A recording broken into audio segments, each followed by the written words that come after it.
மாவட்டம் குன்னூர் விநாயகர் கோவில் அருகே உள்ள மவுண்ட் ரோட் பகுதியில் பாரதிய ஜனதா கட்சியின் சார்பில் தலைவர் பாலாஜி தலைமையில் மாவட்ட துணைத் தலைவர் பாப்பனன் முன்னிலையில் சென்னையில் தமிழ்நாடு பாஜக தலைவர் அண்ணாமலை அவர்களை இன்று காலை டாஸ்மாக் பாட்டிலுக்கு 10 முதல் 30 ரூபாய் வரை அதிகம் பெறுவதை கண்டித்து சென்னையில் மாநில தலைவர் அண்ணாமலை அவர்களை கைது செய்ய முயன்றதையும் தமிழக அரசை கண்டித்தும் குன்னூர் நகர பொதுச் செயலாளர் மாசாணி அம்மன் கோவில் ஆனந்த்குமார் ஏற்பாட்டில் ஆர்ப்பாட்டம் நடைபெற்றது.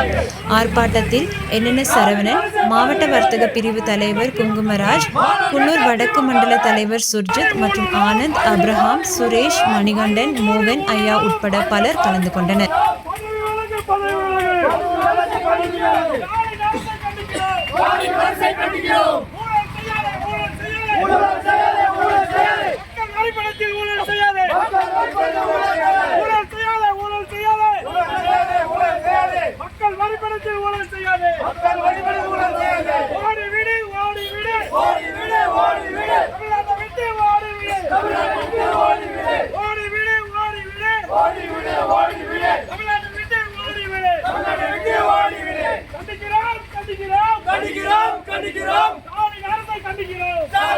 கண்டிக்கிறோம்